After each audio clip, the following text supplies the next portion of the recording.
नमस्कार मित्रों, पीसीएस पाठशाला में आप सभी का स्वागत करता हूं।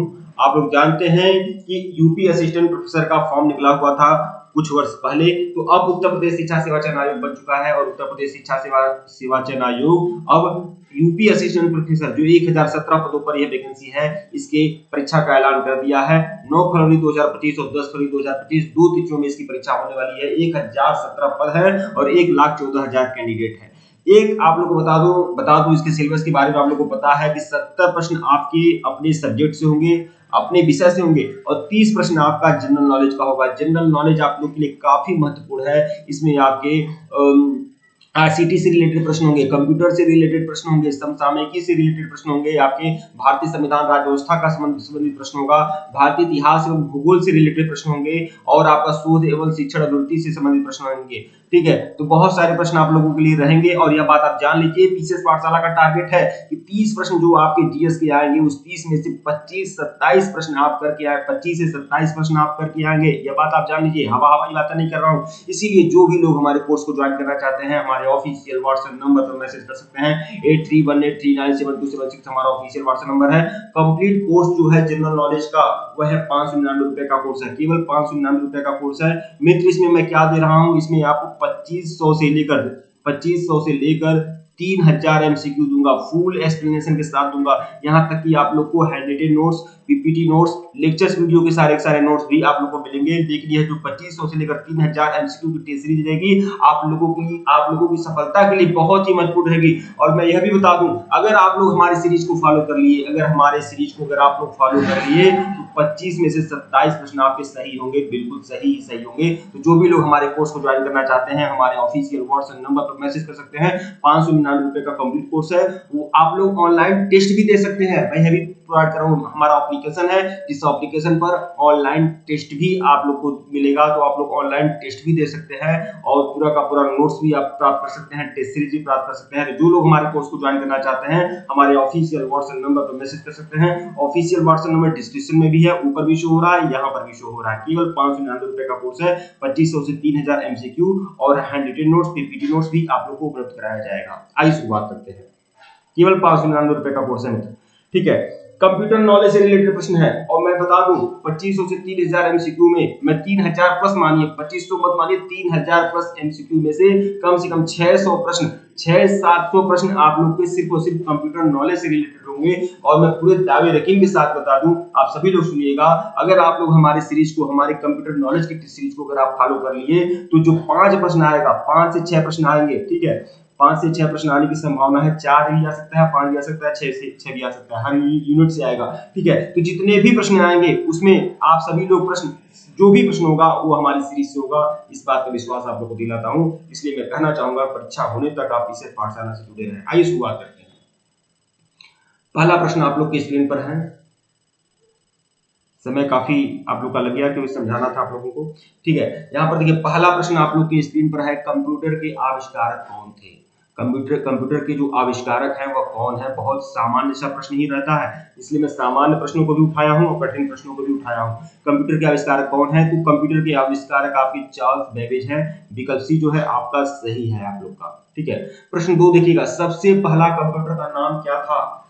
वह पहला कंप्यूटर क्या नाम था इसका? सबसे पहला कंप्यूटर कौन है? तो सबसे पहला कंप्यूटर जो था भैया ENIAC था, ENIAC। ठीक है, यहाँ पर आप लोग देख सकते हैं ENIAC। ठीक है, ENIAC आपका सबसे पहला कंप्यूटर था। विकल्प बी जो है वो आपका सही है। प्रश्न 3 देखिएगा, आधुनिक कंप्यूटर की खोज सर्वप्रथम कब हुई थी? आधुनिक कंप्यूटर की खोज कब हुई थी? 1949, 1951, 1946 या 1947? आधुनिक कंप्यूटर की खोज भैया 1946 में हुई थी। 1946 में हुई थी आधुनिक कंप्यूटर की खोज। एकदम चुन कर प्रश्न आप लोगों के लिए लेकर आया हूं। ठीक है, आपको कहीं भटकना नहीं पड़ेगा। और मैं यह भी बता दूं, अगर आप हमारी सीरीज फॉलो कर लिए तो जो 4 या 5 प्रश्न आप लोग की कंप्यूटर को देखने को मिलेंगे वह 4 या 5 प्रश्न हमारी ही सीरीज से आ जाएंगे। इस बात की गारंटी मैं देता हूं, ये बात आप जान लीजिए। बहुत ही बढ़िया बेहतरीन सीरीज आप लोग को मिलेगा। कंप्यूटर के क्षेत्र में महान क्रांति कब से आई? कंप्यूटर के क्षेत्र में जो महान क्रांति आई थी, ठीक है, वो कब आई थी? तो 1960 में। 1960 में ही आप लोग का आधुनिक कंप्यूटर काफी बनने लगे थे। ठीक है, 1960 में महान क्रांति आई थी कंप्यूटर के क्षेत्र में। कंप्यूटर का हिंदी नाम क्या है? कंप्यूटर को हिंदी में क्या कहते हैं? तो संगणक कहते हैं, संगणक। यह तो सामान्य सा प्रश्न है, सभी लोग जानते हैं, संगणक कहते हैं कंप्यूटर को हिंदी भाषा में। प्रश्न 6 देखिएगा, कंप्यूटर साक्षरता दिवस कब मनाया जाता है? एकदम देखिए चुन चुन का प्रश्न मैं आप लोगों के लिए लाया हूँ। कंप्यूटर साक्षरता दिवस 2 दिसंबर को मनाया जाता है भैया। अभी कुछ दिन पहले कंप्यूटर साक्षरता दिवस मनाया गया था, तो यह मत भूलिएगा 2 दिसंबर। हम चाहते हैं भैया कि अगर आप परीक्षा हॉल में बैठे हैं तो आपकी जीत का डंका बजना चाहिए। इतनी बढ़िया मजबूती तरीके से आपकी तैयारी में कराऊंगा, ठीक है। प्रश्न 7 देखिएगा, सीपीयू का पूर्ण रूप क्या है? सीपीयू का जो पूर्ण रूप है मतलब फुल फॉर्म है वो क्या है? सेंट्रल प्रोसेसिंग यूनिट, ये आपका फुल फॉर्म है। विकल्प ए जो है वो आपका सही है, ठीक है। प्रश्न 8 देखिएगा, इनमें से कौन सर्च इंजन नहीं है? भैया बता दें, गूगल सर्च इंजन है, याहू सर्च इंजन है, बैडू भी सर्च इंजन है। कौन सर्च इंजन नहीं है? तो बोल्ड फॉर फ्रॉम अल्फा, ये आपका सर्च इंजन नहीं है, जबकि ये तीनों आपके सर्च इंजन है। विकल्प डी जो है आपका सही है। जो भी लोग हमारे कोर्स को ज्वाइन करना चाहते हैं, हमारे ऑफिशियल व्हाट्सएप नंबर पर मैसेज कर सकते हैं। ऑफिशियल व्हाट्सएप नंबर डिस्क्रिप्शन में भी है, यहाँ पर भी शो हो रहा है। आप लोग हमारे व्हाट्सएप चैनल से जुड़ सकते हैं, उसका भी लिंक डिस्क्रिप्शन में है। असिस्टेंट प्रोफेसर के लिए व्हाट्सएप चैनल बनाया गया है, उसका भी लिंक डिस्क्रिप्शन में है। और टेलीग्राम को भी ज्वाइन कर सकते हैं, उसका भी लिंक डिस्क्रिप्शन में है। असिस्टेंट प्रोफेसर की परीक्षा की तैयारी के लिए, नॉलेज के लिए, इंफॉर्मेशन के लिए टेलीग्राम भी बनाया गया है, उसका भी लिंक डिस्क्रिप्शन में है। आप लोग टेलीग्राम से भी जुड़ जाइएगा, ठीक है। आप लोग ऑनलाइन टेस्ट देना है तो मैं उसका भी लिंक मैं डिस्क्रिप्शन में डाल दूंगा, जहां पर आप लोग ऑनलाइन टेस्ट दे पाएंगे। प्रश्न 9 देखिएगा, निम्नलिखित में से कौन इनपुट इकाई है? भैया माउस इनपुट इकाई है, ठीक है, पता है। कीबोर्ड भी आपका इनपुट इकाई है, भैया पता है। स्कैनर भी आपका इनपुट इकाई है, ठीक है। यहाँ पर इन सभी के थ्रू डाटा प्रवेश कराया जाता है कंप्यूटर के अंदर, तो इनमें से सभी, विकल्प डी, ठीक है।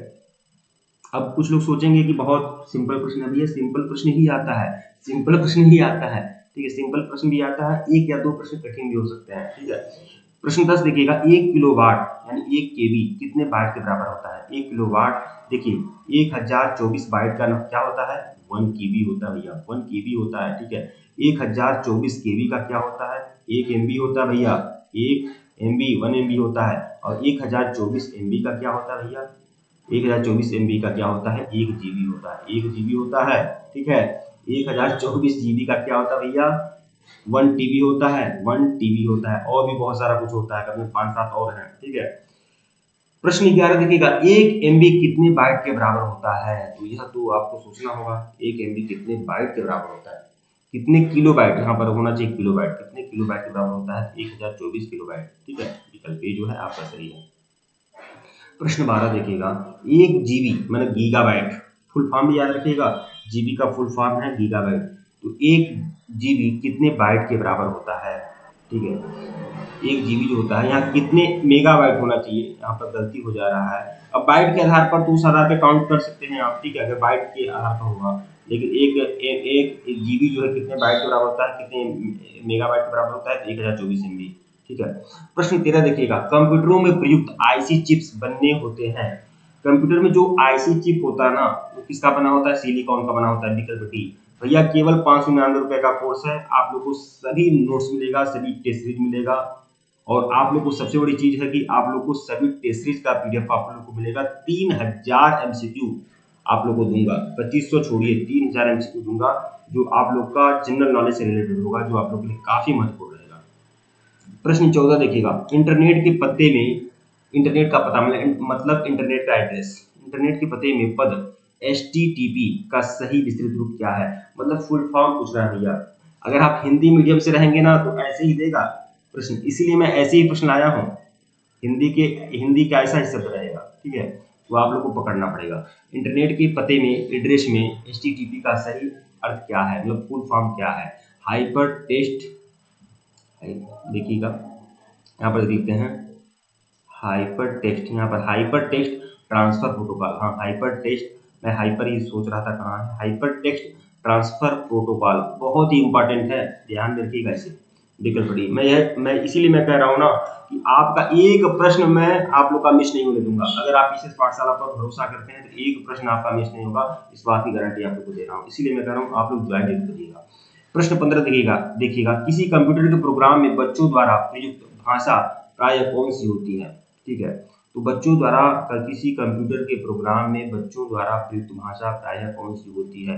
बेसिक, जावा, लोगो या पायलट? तो लोगो होता है, बच्चों के द्वारा प्रयुक्त जो भाषा होता है उसे लोगो कहते हैं, ठीक है। प्रश्न 16 देखिएगा, एक सुवाह निजी कंप्यूटर जो अपनी गोद में रखने लायक छोटा सा होता है क्या कहलाता है? तो आप जानते हैं क्या कहते हैं भैया? हैं? इसे नोटबुक कंप्यूटर कहते हैं, नोटबुक कंप्यूटर कहते हैं। विकल्प बी जो है आपका सही है। हिंदी थोड़ा समझना पड़ेगा आपका, ठीक है? अगर आप हिंदी मीडियम के हैं तो हिंदी भी इसकी कठिन होगी, ठीक है? प्रश्न 17 देखिएगा, कोंडा तर्क एक प्रोग्राम है, वह निम्न में से किससे प्रोग्राम का रूपांतरण है?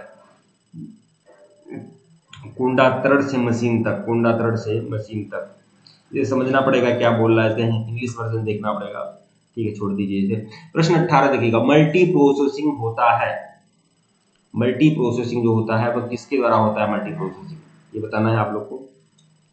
तो मल्टी प्रोसेसिंग किसके द्वारा होता है? एक प्रोसेसर द्वारा या बिना किसी प्रोसेसर के, या इनमें से कोई नहीं। तो एक से अधिक प्रोसेसर द्वारा जब होता है तो मल्टी प्रोसेसिंग।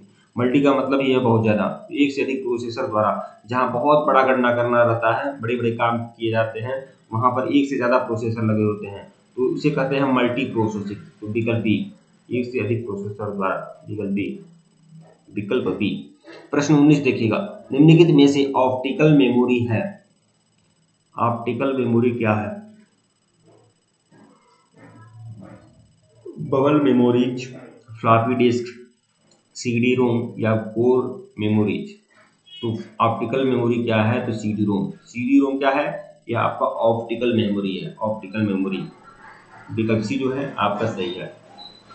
प्रश्न 20 देखिएगा, सीपीयू में कंट्रोल मेमोरी और कंट्रोल और मेमोरी और तीसरा यूनिट कौन सा होता है? तो देखिए, सीपीयू में एक होता है अर्थमेट, यहाँ पर देखिए कंट्रोल यूनिट होता है, फिर मेमोरी होता है, तीसरा जो होता है अर्थमेटिकल लॉजिकल यूनिट, विकल्प डी, ठीक है? पहला होता है कंट्रोल यूनिट, फिर मेमोरी भी होता है, और फिर अर्थमेटिकल लॉजिकल यूनिट होता है, एएलयू, ठीक है? विकल्प डी। प्रश्न 21 देखिएगा, सीपीयू के एएलयू में होते हैं, सीपीयू के एएलयू में क्या होते हैं? रजिस्टर, रजिस्टर, विकल्प बी। प्रश्न 22 देखिएगा, गणना और तुलना के लिए कंप्यूटर के किस भाग का प्रयोजन किया जाता है? तो गणना और तुलना के लिए अर्थमेटिकल लॉजिकल यूनिट का यूज किया जाता है, एएलयू का, विकल्प सी जो है आपका सही है। प्रश्न 23 देखिएगा, एक हार्डवेयर डिवाइस जो डाटा को अर्थपूर्ण इंफॉर्मेशन में परिवर्तित करता है, एक हार्डवेयर डिवाइस जो डाटा को अर्थपूर्ण इंफॉर्मेशन में परिवर्तित करता है वह क्या कहलाता है? एक हार्डवेयर डिवाइस है जो डाटा को अर्थपूर्ण इंफॉर्मेशन में परिवर्तित करता है, क्या होगा? प्रोग्राम तो होगा नहीं, प्रोसेसर क्या? देख लेते हैं, हाँ प्रोसेसर है, विकल्प ए। थोड़ा कंफ्यूजन रहता है इसलिए देख लिया हूँ। एक हार्डवेयर डिवाइस जो डाटा को अर्थपूर्ण इंफॉर्मेशन में परिवर्तित करता है, प्रोसेसर, ठीक है? प्रश्न 24 देखिएगा, प्रोसेसर के 3 मुख्य भाग हैं। अब यह जान लीजिए प्रोसेसर के 3 भाग हैं, ठीक है? सीयू होता है कंट्रोल यूनिट, एएलयू होता है अर्थमेटिकल लॉजिकल यूनिट, और फिर आपका रैंडम एक्सेस मेमोरी, मतलब मेमोरी होती है। 3 चीज होते हैं जो प्रोसेसर में होते हैं। तो प्रोसेसर के 3 भाग कौन है? यहाँ पर देख लीजिए, कंट्रोल यूनिट होता है, रजिस्टर होता है, एएलयू होता है, ठीक है? रजिस्टर मतलब होता है वही रैम में ही रहता है, ठीक है? बी जो है आपका सही है।